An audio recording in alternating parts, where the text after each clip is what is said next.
Dans cette vidéo, nous allons voir comment transformer des formules à l'aide d'équations.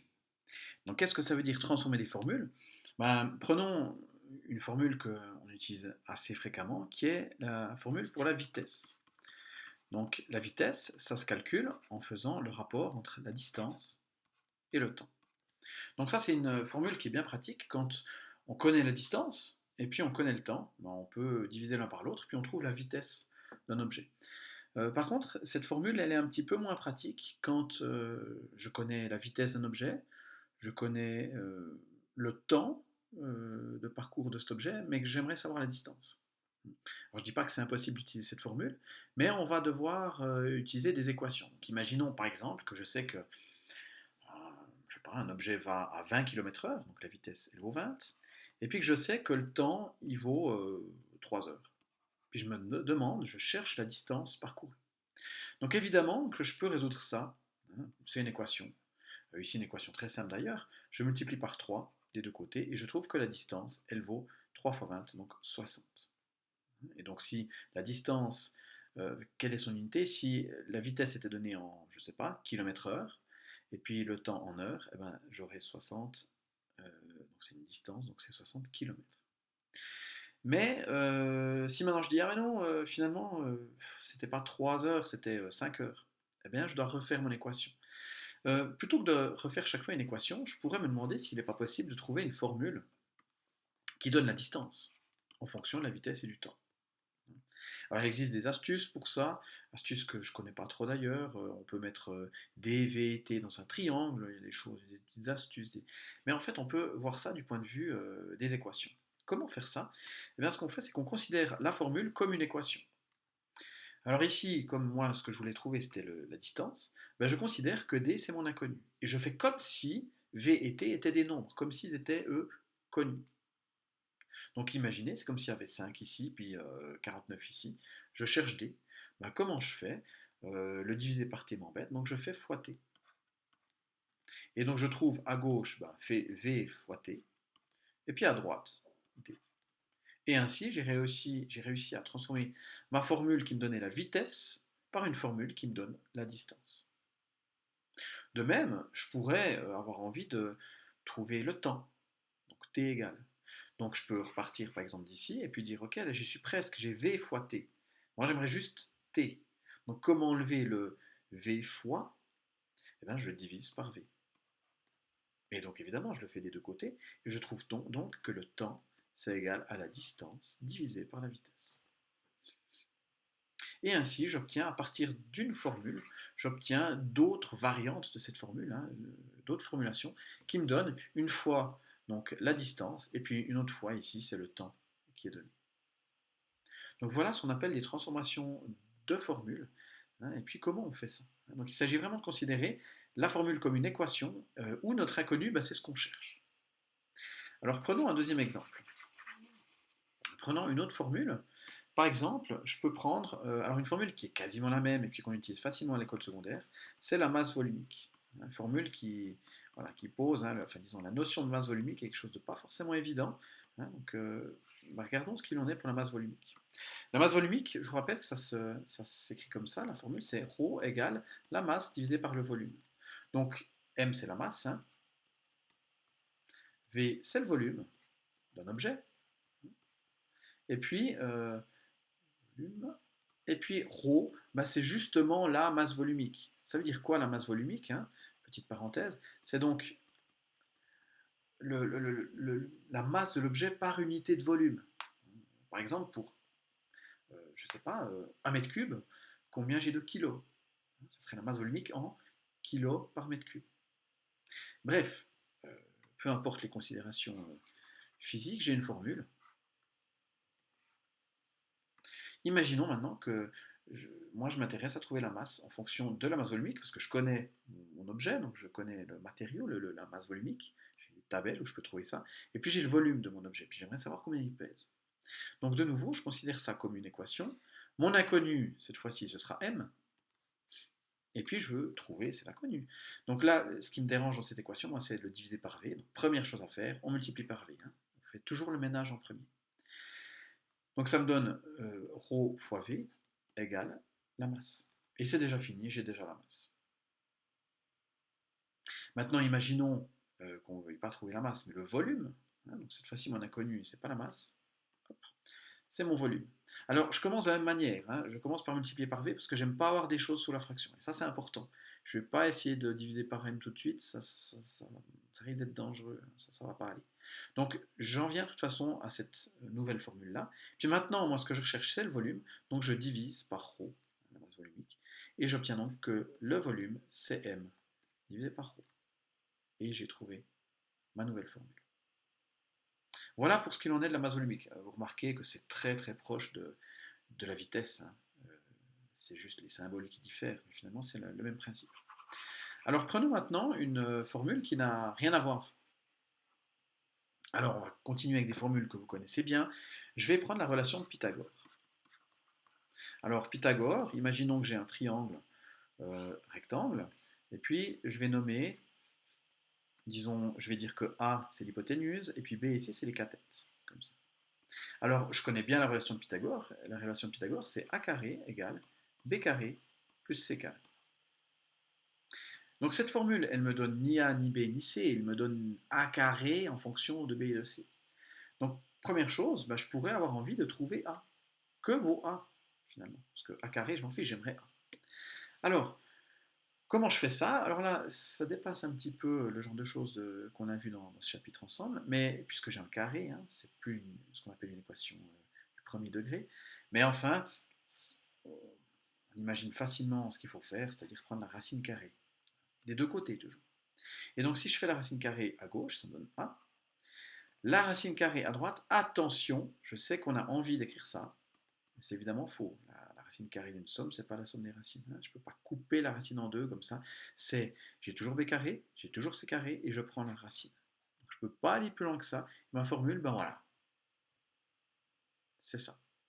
Malheureusement, elle n'est pas plus simple que ça. Voilà pour A. Maintenant, imaginons qu'au lieu de chercher A, moi j'aurais voulu autre chose, par exemple B. Donc B, ben, ça va être un tout petit peu plus compliqué, parce qu'il n'est pas tout seul de ce côté. Donc première chose, on va isoler B, en tout cas B carré. Donc pour ça, on va faire moins C carré. Hein. On va enlever ce C carré qui est là. Du coup, à gauche, j'obtiens A carré moins C carré. Et puis à droite, j'obtiens B carré. Alors c'est presque fini. Maintenant, bah, je pense que vous l'avez compris. On ne veut pas B carré, on veut B. Donc on fait la racine des deux côtés. Et donc on trouve que B, c'est la racine de A carré moins C carré. Et puis alors ce serait la même chose pour C, hein. Je fais les mêmes opérations mais j'échange le rôle de B et de C. Donc j'obtiendrai pour C la formule racine de A carré moins B carré. Voilà pour ce qui est de la relation de Pythagore. On va prendre encore un autre exemple. Alors que vous connaissez ou pas, ça dépend l'ordre dans lequel vous avez fait les chapitres, ça dépend de l'année, du degré dans lequel vous êtes, mais on va parler du cercle ou du disque. Donc, le disque, pour le disque, on a deux formules qui nous permettent de calculer le périmètre et l'aire. Le périmètre, déjà, pour le calculer, on fait deux fois un nombre, alors un nombre un petit peu spécial qu'on appelle pi, fois le rayon. On va déjà regarder cette formule-là pour le périmètre. Donc moi, pi, c'est donc un nombre hein, que je connais, enfin que je connais. J'ai une vague idée, ma machine aussi, donc je ne vais pas chercher pi. Par contre, je vais chercher le rayon. Alors, comment faire pour chercher le rayon? Ben, moi, ce qui me gêne pour avoir r égale, il y a le 2 ici, et puis il y a le pi. Donc je vais diviser successivement par 2, puis par pi. Donc si je divise par 2, déjà, ça fait p divisé par 2, c'est égal à pi r. Et puis si je divise maintenant par pi, encore, ça fait p divisé par 2pi en tout, égale le rayon. Et donc j'ai réussi à trouver ma formule pour le rayon en fonction du périmètre. Voilà, maintenant je vous avais dit que on allait regarder le périmètre et l'aire, ça c'était pour le périmètre. Maintenant, qu'en est-il si je prends l'autre formule, donc celle de l'aire? L'aire d'un disque, ça s'écrit pi fois le rayon au carré. Alors à nouveau, je vais chercher à trouver le rayon. Alors, déjà il y a le pi. Alors le carré, bon, il m'embête un petit peu, je ne suis pas très à l'aise avec les carrés, je vais le laisser pour l'instant. Par contre, le pi, celui-là, je sais facilement l'enlever. Celui-là, je sais qu'il faut diviser par pi. J'y vais. À gauche, ça fait A divisé par pi. Et puis à droite, même fois, j'ai toujours ce R carré. Mais maintenant, voilà, j'ai R carré, je me dis, ah bah oui, il suffit de prendre la racine des deux côtés. Donc à droite, comme ça, j'aurai trouvé mon rayon. Et puis à gauche, bah, ça fait racine de A divisé par pi. Attention, sous ma racine, c'est tout. C'est et le A et le pi. Tout est sous la racine. Et ainsi, j'ai réussi à exprimer le rayon en fonction soit du périmètre, soit de l'aire. Voilà, on va finir par une dernière formule, un petit peu plus compliquée celle-ci, que vous ne connaissez pas forcément, qui est liée à la gravitation. Alors, on ne va pas trop s'intéresser au sens de cette formule, mais on va surtout euh, s'intéresser à comment exprimer les différentes variables en fonction des autres. Donc la formule, c'est la force, c'est égal à la constante de gravité fois m1 fois m2, qui sont les masses de deux objets, divisé par le rayon au carré. Donc une formule un petit peu plus costaud là. Hein.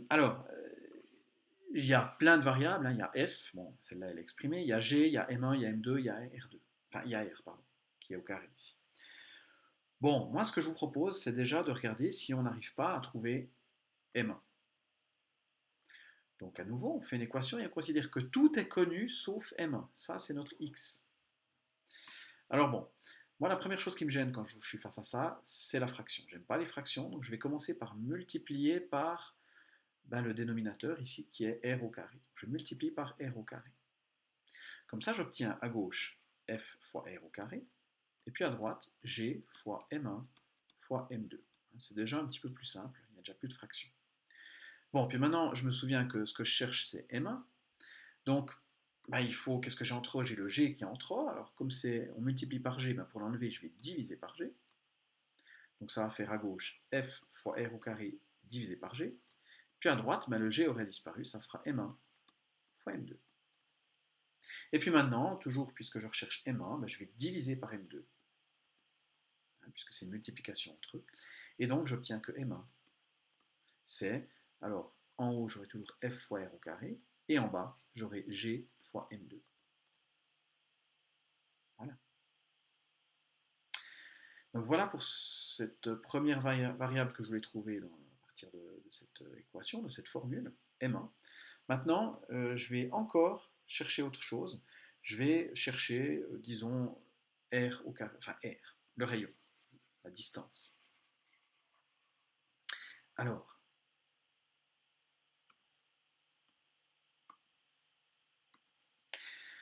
comment je fais? Alors attention, ça c'est plus valable non plus. Comment je fais pour trouver ce r ici?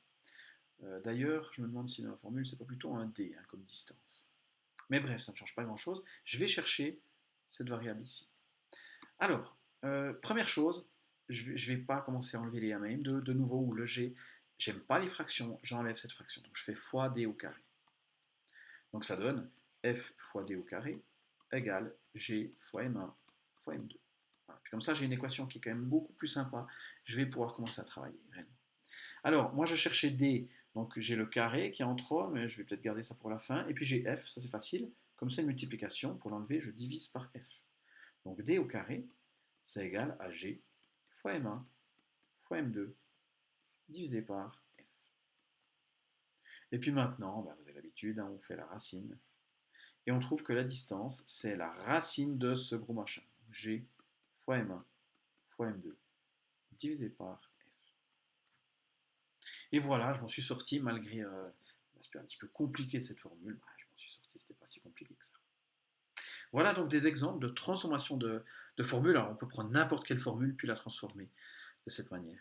Donc vraiment en considérant la formule comme une équation et puis comme inconnue ce qu'on cherche. Et tout le reste on fait comme si c'était des nombres, comme si c'était connu, même si ça reste des lettres.